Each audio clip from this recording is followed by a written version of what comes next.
Abra comigo, amados. Separei uma mensagem em Mateus capítulo 9. Mateus capítulo 9. E preparando essa semana, eu dei o tema dessa mensagem: siga o Mestre e viva os milagres. Quem puder ficar em pé, nós vamos ler a palavra de Deus com toda a reverência. Quem for ficar sentado, fique à vontade, mas com toda a reverência a palavra do Senhor. Mateus capítulo 9, a partir do verso 9, diz assim: partindo Jesus dali, viu um homem chamado Mateus, sentado na coletoria, e disse: segue-me. E ele se levantou e o seguiu. E sucedeu que, estando ele em casa à mesa, muitos publicanos e pecadores vieram e tomaram lugares com Jesus e seus discípulos. Ora, vendo isso, os fariseus perguntaram aos discípulos: por que come o vosso mestre com publicanos e pecadores? Mas Jesus, ouvindo, disse: os sãos não precisam de médico, e sim os doentes. Ide, porém, e aprendei o que significa: misericórdia quero, e não holocaustos. Pois não vim chamar justos, e sim pecadores ao arrependimento. Vieram, pois, os discípulos de João e lhe perguntaram: por que jejuamos nós e os fariseus muitas vezes, e teus discípulos não jejuam? Respondeu-lhe Jesus: podem acaso estar tristes os convidados para o casamento, enquanto o noivo está com eles? Dias virão, contudo, em que lhe será tirado o noivo, e nesses dias hão de jejuar. Ninguém põe remendo de pano novo em veste velha, porque o remendo tira parte da veste e fica maior a rotura. Nem se põe vinho novo em odres velhos. Do contrário, rompem-se os odres, derramam-se o vinho e os odres perdem. Mas põe-se vinho novo em odres novos, e ambos se conservam. Enquanto estas coisas lhe dizia, eis que um chefe, aproximando-se, o adorou e disse: minha filha faleceu agora mesmo, mas vem, põe a mão sobre ela e viverá. Jesus levantando-se, o seguia, e também os seus discípulos. E eis que uma mulher que durante 12 anos vinha padecendo de uma hemorragia, veio por trás dele e lhe tocou na orla da veste, porque dizia consigo mesmo: se eu apenas lhe tocar a veste, ficarei curado. E Jesus, voltando-se e vendo, disse: tem bom ânimo, filha, a tua fé te salvou. E desde aquele instante a mulher ficou sã. Tendo Jesus chegado à casa do chefe e vendo os tocadores de flauta e o povo em alvoroço, disse: retirai-vos, porque não está morta a menina, mas dorme. E riam-se dele. Mas, afastado o povo, entrou Jesus, tomou a menina pela mão, e ela se levantou. E a fama deste acontecimento correu por toda aquela terra. Partindo Jesus dali, seguiram-no 2 cegos, clamando: tem compaixão de nós, filho de Davi. Tendo ele entrado em casa, aproximando-se os cegos, e Jesus lhe perguntou: credes que eu posso fazer isso? E responderam: sim, Senhor. Então lhes tocou os olhos, dizendo: faça-se-vos conforme a vossa fé. E abriram-se os olhos. Jesus, porém, os advertiu severamente, dizendo: acautelai-vos, que ninguém o saiba. Saindo eles, porém, divulgaram-lhe a fama por toda aquela terra. Ao retirarem-se eles, foi-lhe trazido um mudo endemoniado. E expelido o demônio, falou o mudo. E as multidões se admiraram, dizendo: jamais se viu tal coisa em Israel. Aleluia, Senhor Jesus. Bendito é o teu nome, santo é o teu nome, Pai. E nós queremos hoje ministrar a tua palavra, pedindo que o Senhor, Pai, de maneira especial, possa também, Senhor, tocar as nossas vidas de tal maneira que, ao seguir o Mestre, nós possamos vivenciar também os milagres, Senhor. Os milagres seguirão aqueles que creem, diz a tua palavra. E que a tua palavra seja real, verdadeira e santa nas nossas vidas, em nome de Jesus. Amém, amém. Pode se assentar. Aqui é o tema dessa mensagem: siga o Mestre e viva os milagres. Ao pensar nesse trecho, ao pensar nessa palavra, eu tinha preparado a partir do verso 18, né, que fala dos milagres. Mas, relendo ontem, eu coloquei a partir do verso 9, que fala sobre uma chamada. Então, sobre seguir e viver esses milagres. Né? A chamada de Mateus é sempre uma chamada das que mais me chama a atenção na palavra de Deus. Porque Mateus era um rejeitado da sociedade. Ele podia ter status, ele podia ter dinheiro, né? Ele podia ter uma posição dentre os maiorais, vamos dizer assim. Ele era chamado pelo governador, ele frequentava os palácios, né? Era um cara letrado, a gente vê, né? Pelo próprio evangelho. Semana passada a gente estava falando sobre os evangelhos na escola dominical, e falando sobre cada evangelho, e um deles aí fala que Mateus demonstra Jesus como um rei. E ele escreve com propriedade, com qualidades, né, e de forma a uma interpretação para aqueles que mais estudavam a lei, que eram os judeus. E dessa forma, ele chama a atenção, fala: segue-me. E ele se levantou e o seguiu. Verso 9. Eu vou separando essa mensagem por alguns versos e a gente vai compreendendo e entendendo. Mas aqui, a primeira coisa que eu quero que você entenda é que vive o milagre quem crê. Quem não crê não vive milagre. Quem não acredita não vive, né? E primeiro, para crer, a gente precisa entender, né? Esse vive o milagre quem crê é quem reconhece. Aquele chefe, por exemplo, ele era chefe da sinagoga. Ele reconheceu que Jesus era alguém enviado por Deus e o adorou.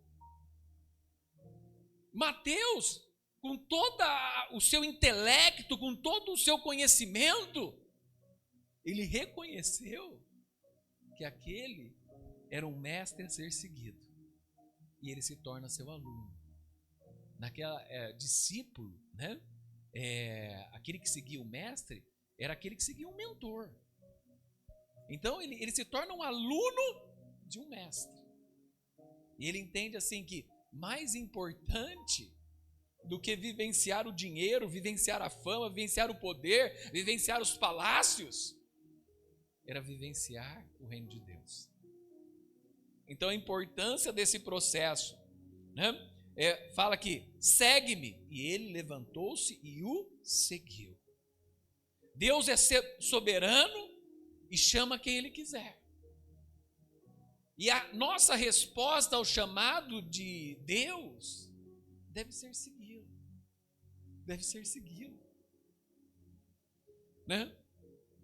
Deus chama quem ele quiser, pode ser um cobrador de impostos. A gente não tem essa pessoa muito presente, né? Porque essa pessoa, no tempo atual, ela trabalha atrás de um computador. Em algum tempo atrás, ela trabalhava às vezes na rua, visitando alguns pontos comerciais. Hoje não precisa, né? Ela ia lá, visitava, às vezes falava alguma coisa, alguns falavam assim: se eu te der um valor aí, você não me dá essa multa, né? E às vezes ganhava alguma coisa aí por fora, alguns deles. Hoje, muitos trabalham remoto dentro de casa, né? O fiscal do INSS, o fiscal da Receita Federal, trabalha dentro de casa. Você não vê ele muito, né?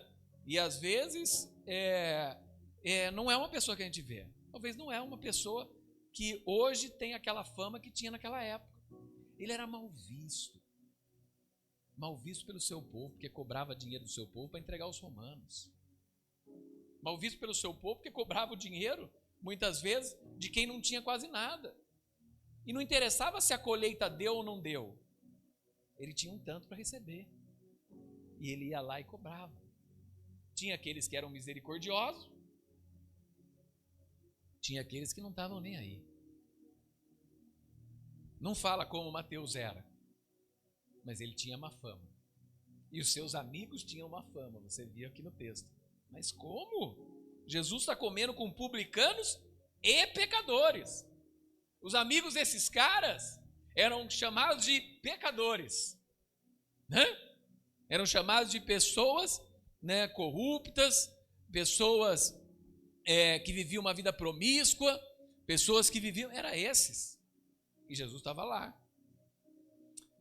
Deus é soberano e chama quem Ele quiser. Eu coloquei aqui algumas coisas, pode ser, Deus pode chamar um vendedor de carros. Às vezes aquele cara que vende carro, eu lembro que uma vez assim, eu fiz uma pregação e coloquei assim, até os vendedores de carros podem ir para o céu, né? Porque tinha muito aquele cara que te enganava, vendendo carro, te enganava no financiamento, te enganava no, né? E às vezes, mas Deus pode chamar esse cara, que enganou tanta gente num crediário, num financiamento, e Deus pode chamar. Deus pode chamar, né, um vendedor do centro da cidade, ou um vendedor que vende sem nota. Quantas pessoas não vendem sem nota? Um vendedor que vende sem nenhum recibo. Por com nota é tanto, sem nota é tanto. Deus pode chamar esse. Deus pode chamar um político. Talvez um político tenha a fama de um cobrador de impostos daquela época.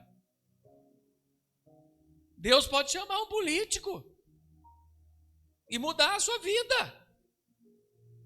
Agora você pode se surpreender. Deus pode chamar um juiz.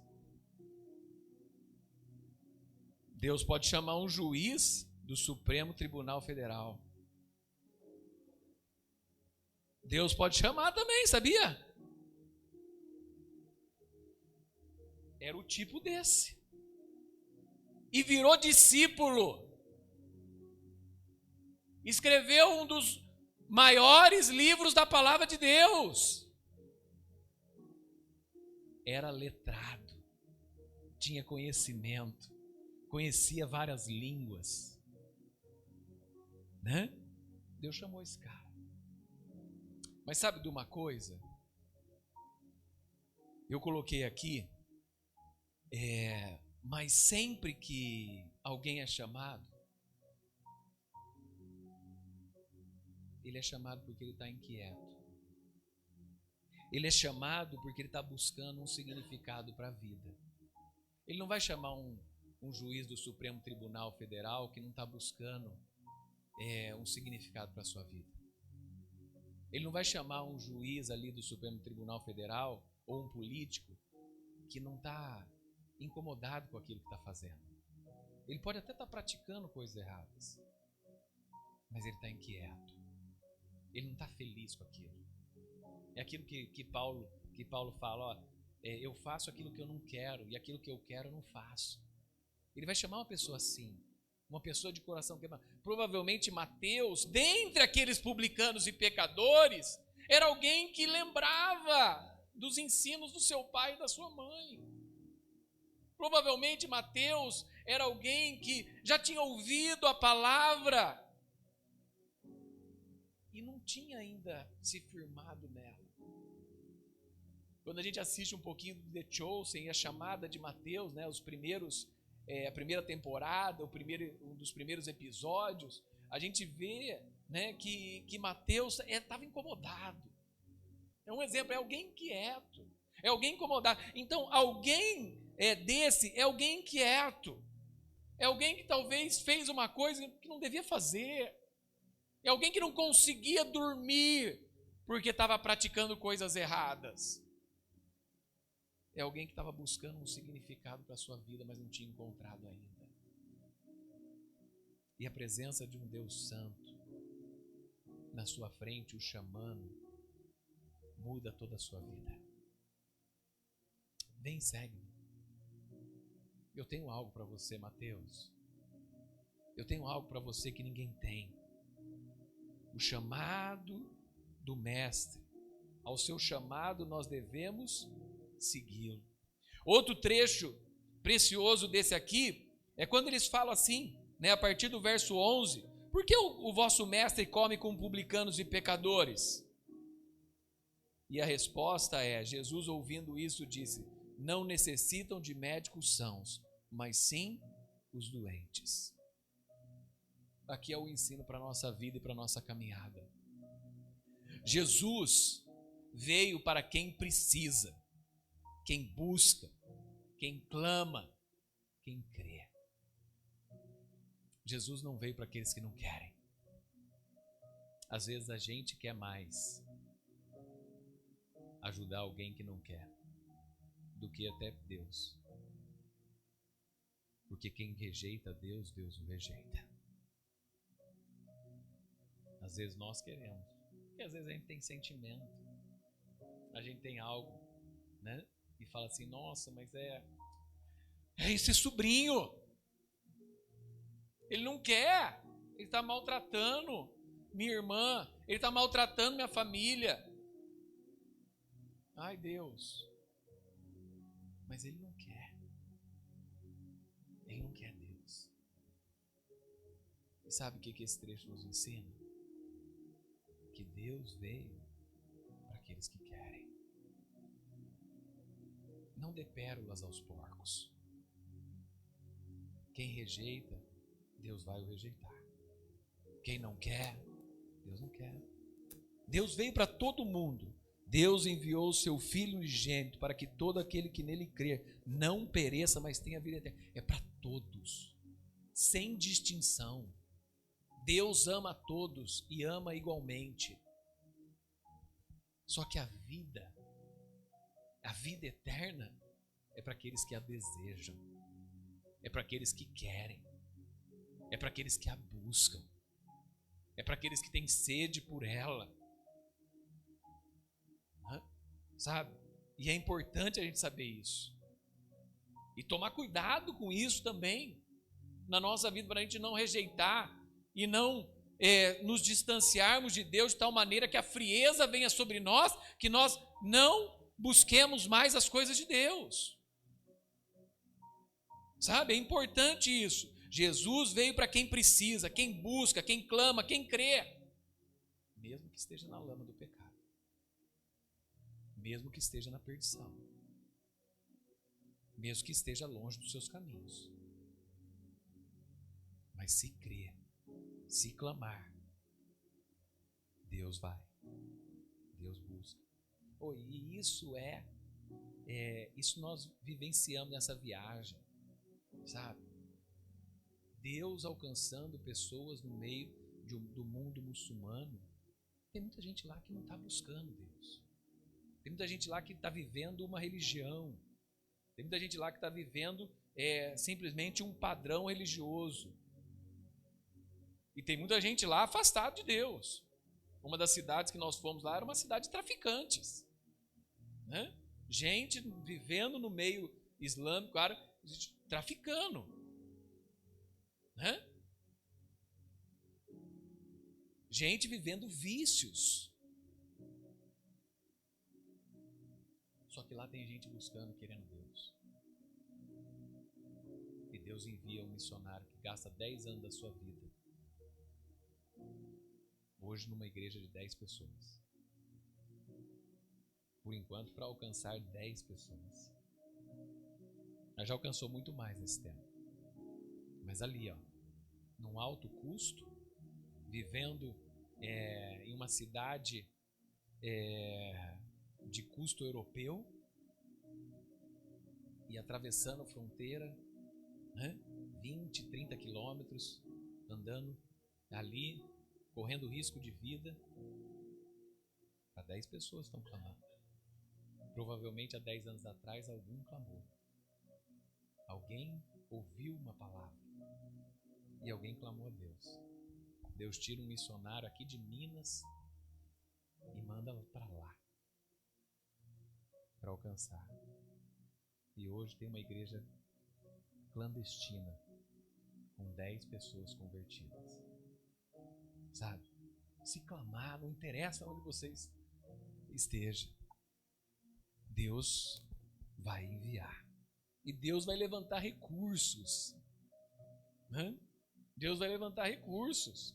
A gente não precisa se preocupar, Ele é dono do ouro e da prata.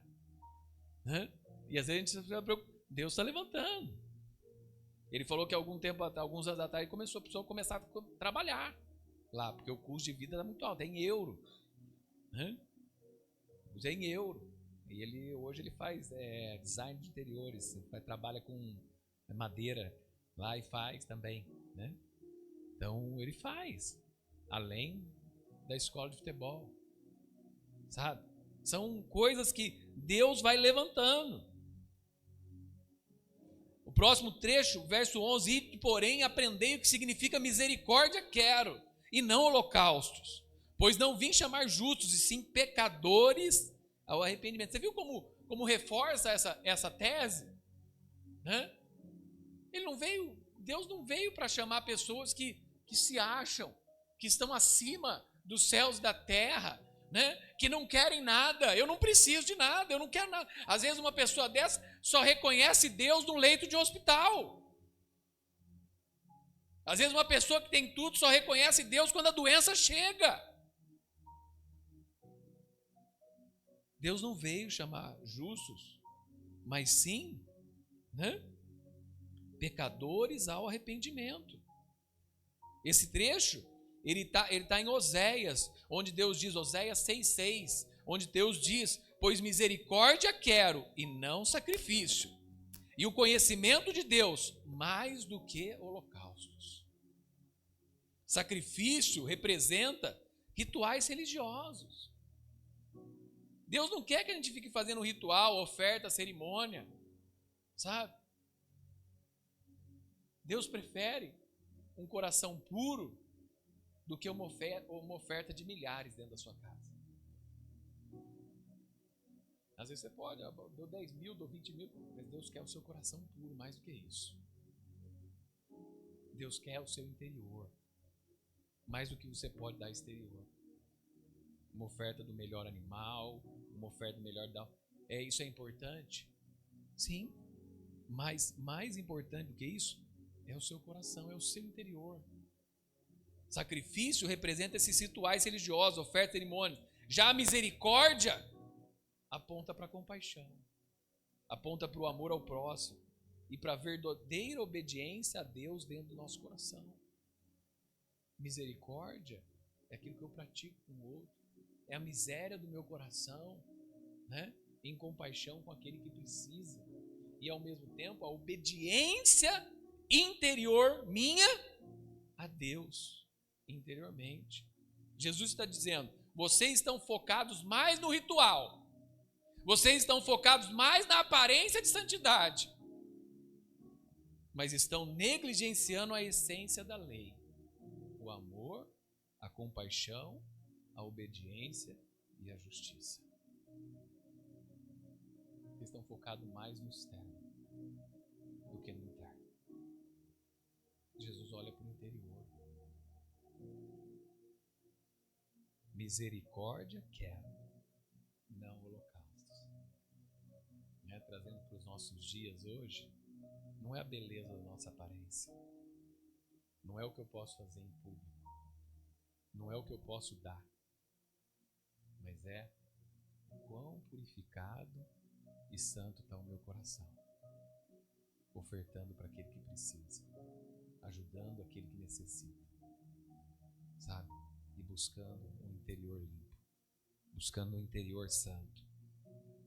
É isso que Jesus espera. E é interessante esse processo, que é ninguém deita remendo de pano novo em roupa velha, porque semelhante remendo rompe a roupa e faz maior ruptura. Aqui, Jesus está falando, não adianta você pôr as tradições antigas naquele que acabou de chegar, aquilo que a Agar falou hoje na nossa escola dominical, né? adianta muita coisa você ficar pondo um monte de religião em quem está chegando. Né? É o trabalhar novo, né? Aquilo que Paulo foi um dos que falou muito disso. Não coloca as tradições judaicas nos gregos que estão se convertendo. Eles não precisam viver esse jugo e esse peso. Né? Você não precisa ficar colocando tradição e religião em alguém que chega. Né? Imagina alguém que chega cheio de tatuagem, alguém que chega cheio de um evangelismo, chega alguém aqui, se converte, e esse começa a evangelizar os seus amigos, e às vezes são pessoas, né, que têm tatuagem, pessoas que têm algumas práticas, e essas pessoas estão se convertendo, e essas pessoas estão ali recebendo a Jesus, e de cara você começa a querer colocar um monte de religião em cima deles. Logo eles vão embora. E você vai perder uma grande oportunidade de ganhar um grupo, né, de jovens que está se convertendo. Né? Mas trabalhar de uma forma diferente com eles, até que eles entendam. Né? Como aquele moço lá do Raimundos que fala: depois, eu nunca mais fiz uma tatuagem. Eu tinha tatuagem. Fiz tatuagem. Gostava de tatuagens. Mas hoje eu entendo que eu não faço mais. É um entendimento, né, da palavra de Deus. Como que ele chama? Rodolfo. É um entendimento. Porque ele entendeu que algumas coisas são só vaidade. Né? Ele entendeu algum processo. Sabe? Então é um entendimento. Mas isso não pode ser de cara. E outra, se o cara chegar e daqui a pouco ele fizer outra, ele não entendeu ainda. Deixa esse processo. Né? E em outras áreas da vida também. Se às vezes a pessoa se converteu, e logo depois se converteu, ainda cometeu algum erro, cometeu alguma coisa, ou fez alguma coisa que não... Espera. Há um processo de transformação de vida. Há um processo de transformação, né, disso. Mas quando a gente às vezes vai jogando uma religião em cima, aquilo lá pode apodrecer. E pior, estoura. A gente não tem muito desse conhecimento, né? Porque muitas das vivências aqui é das vivências daquela época. Mas até algumas hoje séries e filmes, até o The Chosen mostra. Tem um dos episódios mostra disso, né? Mostra a explicação desse trecho. Né, que se você colocar, né, ali um vinho novo e um outro velho, vai ali apodrecer, e um outro, né, de remendo vai estourar o remendo. Só você colocar, né, uma roupa mais antiga, uma roupa mais nova, daqui a pouco uma estica mais, a outra estica menos, e daqui a pouco estoura também. Né? Quem costura sabe. Né? Tem que ser do mesmo material, né, tia? Tem que ser do mesmo material. Né? Então, aquilo que serve para um, muitas vezes não serve para outro. Deus usa a sua multiforme graça para agir, né, em cada vida, né, Paulo? Né, você trabalha com criança, trabalha com adolescente, trabalha com os escoteiros. Cada um vem de um processo. E cada um tem o seu tempo de maturidade, cada um tem o seu tempo de crescimento. O que importa é, às vezes, estar perto do Mestre para vivenciar os milagres. Estar perto de Jesus, né, e ir crescendo. Já passei do meu tempo, hein, pessoal? E nem cheguei no 18. E glória a Deus. Amém? Mas vamos parar por aqui. Eu acho que aqui já deu. Depois a gente pode, um outro dia, terminar essa mensagem. Tem muita coisa aqui ainda, do 18 em diante. Mas esse trecho já nos ajuda a entender que nós precisamos caminhar com Jesus, que nós precisamos vivenciar os milagres, que nós precisamos estar perto de Deus. E a gente pode terminar com isso. Que Deus espera de nós é misericórdia. Uma vida interior. Uma vida de amor, de compaixão, de misericórdia, de justiça, de obediência a Deus. De obediência a Deus. Deus espera de nós mais uma vida interior, mais uma busca por misericórdia do que uma busca por sacrifícios. Não há nada que a gente possa fazer que agrade mais a Deus do que um coração puro e santificado. Cria em mim, ó Deus, um coração puro e renova dentro de mim um espírito inabalável. Já dizia aquele que é um homem segundo o coração de Deus, no Salmo 51. Cria em mim, ó Deus, um coração puro e um espírito inabalável. Amém?